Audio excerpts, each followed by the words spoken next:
मेला दिखती तो भीड़ है, लेकिन चलते सब अकेले हैं। और उसी मेले में सुरक्षा की जिम्मेदारी एक महिला दरोगा को दी जाती है।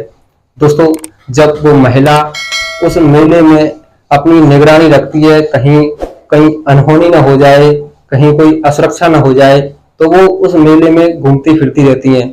दोस्तों, घूमते फिरते हुए अचानक से उनकी नजर एक खिलौने वाले के ऊपर पड़ती है, जो कि उस मेले में खिलौने बेच रहा था।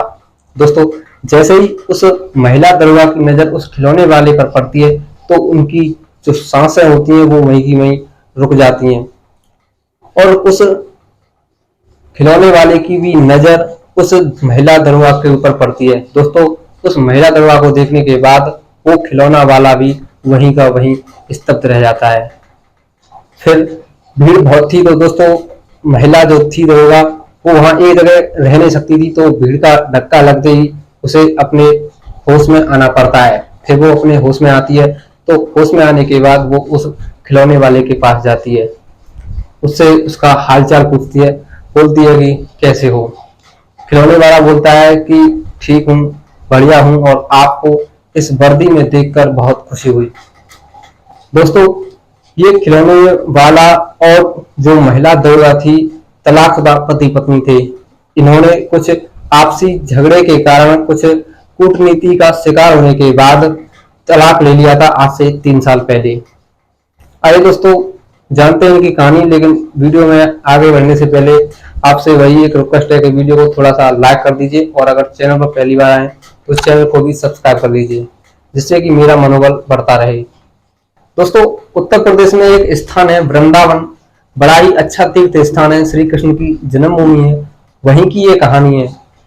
उसी शहर के एक कॉलेज में दो लड़का लड़की पढ़ा करते थे और आपस में बेहद ही मोहब्बत किया करते थे। कहते हैं कि दोस्तों, मोहब्बत में सूरत नहीं देखी जाती है, मूरत नहीं देखी जाती है, ना ही मजहब देखा जाता है, ना ही धर्म देखा जाता है। तो इसी कहानी को साबित करते हुए छाया आकाश से प्यार करती है। दोस्तों, छाया जिसका सपना था कि वो दरोगा बने, दोस्तों वो ग्रेजुएट थी, और जो आकाश था वो भी ग्रेजुएट था, लेकिन इतना पढ़ा लिखा, इतना समझदार नहीं था, लेकिन दिल का बहुत ही अच्छा और साफ सुथरा था।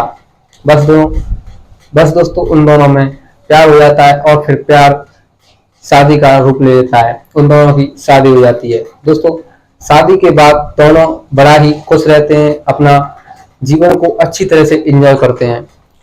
छाया अपने दिल में दरोगा बनने का ख्वाब लिए मेहनत करती है, पढ़ाई करती है। दोस्तों, कुछ पैसे कम जाएं, इसी उद्देश्य से वो पास के अड़ोस के बच्चों को भी ट्यूशन पढ़ाती है। आकाश, जो कि इतना इंटेलिजेंट नहीं था, तो वो गांव से, उस शहर से बाहर एक कंपनी में चला जाता है। दोस्तों, वो गुड़गांव चला जाता है एक लोहा फैक्ट्री में, और वहीं पर काम करता है। ओवर टाइम करके वो महीने के 15 से 16 हजार रुपए कमा लेता।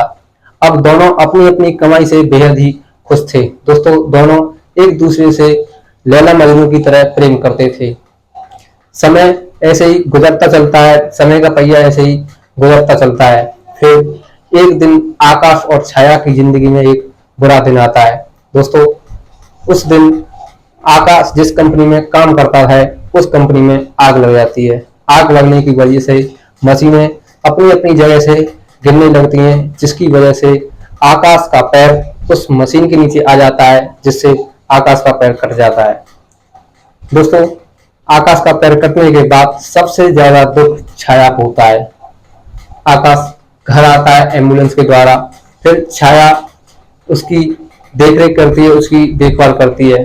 दोस्तों, अब छाया का प्यार आकाश के लिए 2 गुना, 4 गुना, 6 गुना हो जाता है। दोस्तों, छाया आकाश की सेवा करती है, वो बच्चों को ट्यूशन भी पढ़ाती है, क्योंकि दोस्तों अब पैसा कमाने का कोई भी साधन नहीं था, केवल एक ही साधन था कि वो बच्चों को ट्यूशन पढ़ाए। दोस्तों, बच्चों को ट्यूशन पढ़ाने और आकाश की सेवा करने के चक्कर में वो अपने जो सपना देखा था दरोगा बनने का, उसे अपने दिल में, अपने मन में ही मार देती है। दोस्तों, समय ऐसे ही गुजरता है। फिर एक दिन आकाश को पता चलता है कि छाया का सपना दरोगा बनने का है। दोस्तों, जब आकाश को यह बात पता चलती है, तो वो नाराज हो जाता है और दुखी हो जाता है। फिर छाया को अपने पास बुलाता है और उससे कहता है कि पगली, अगर तुम्हारा सपना दरोगा बनने का है तो तुम अपने ऊपर इतनी जिम्मेदारी क्यों लेती हो। आकाश उससे ऐसे ही कहता है, उसे हिप्नोटाइज करने की कोशिश करता है, लेकिन दोस्तों छाया कहाँ मानने वाली थी।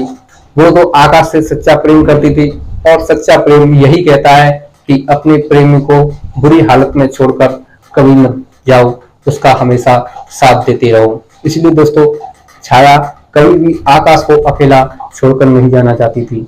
तो फिर वो आकाश को बताती है कि मैं आपको ऐसी कंडीशन में छोड़ करके अपनी पढ़ाई को कैसे कर सकती हूँ।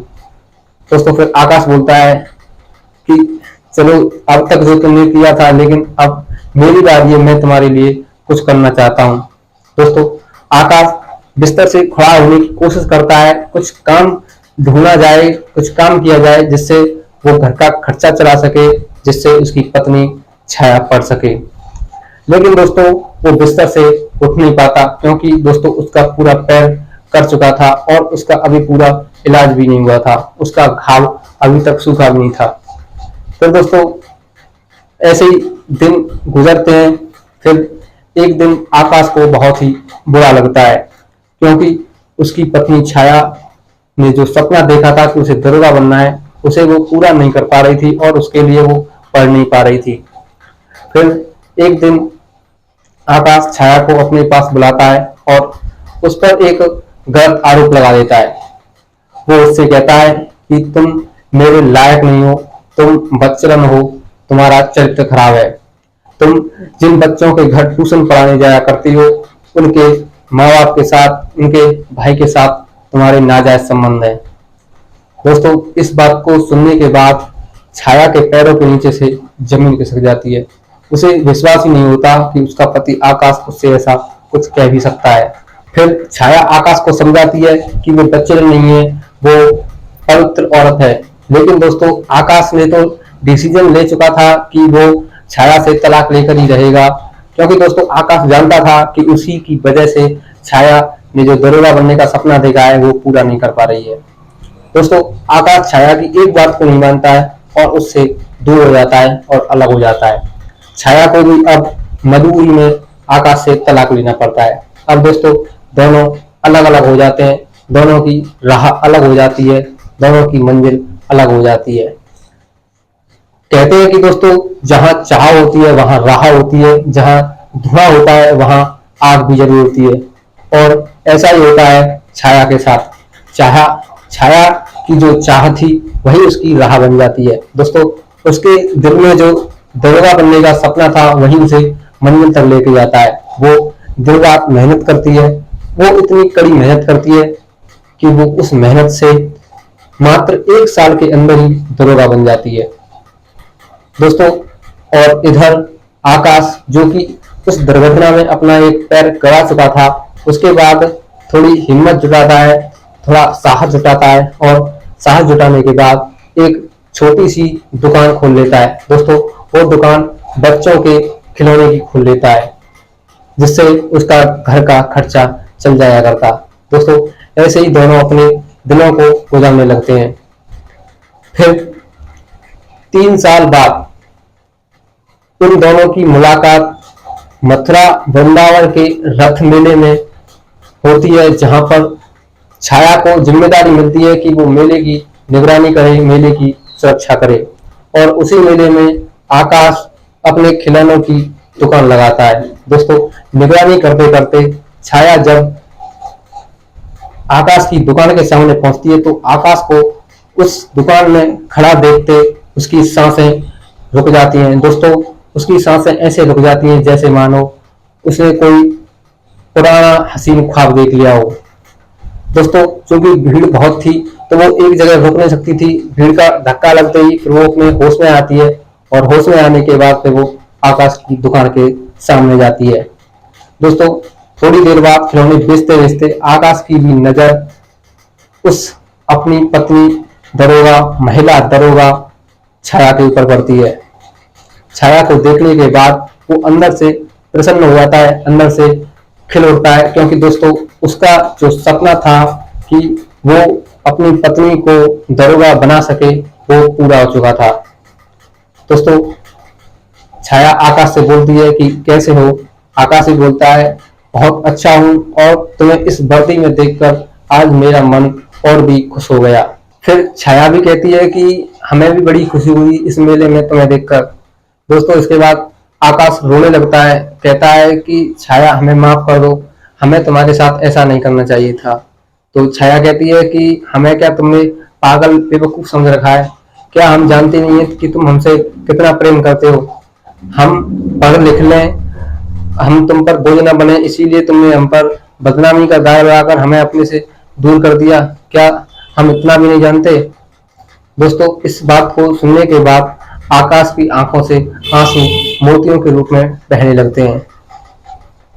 उन दोनों की आंखों से आंसू आ जाते हैं और पुराने ख्वाबों को याद करने के बाद दोस्तों कहते हैं कि समय वो मरहम है जो अच्छे अच्छे जख्मों को भर देता है, अच्छे अच्छे घावों को भर देता है। बस समय की मांग यही थी कि दोनों अलग हों और अलग होने के बाद दोनों अपनी अपनी मंजिलों तक पहुंचे।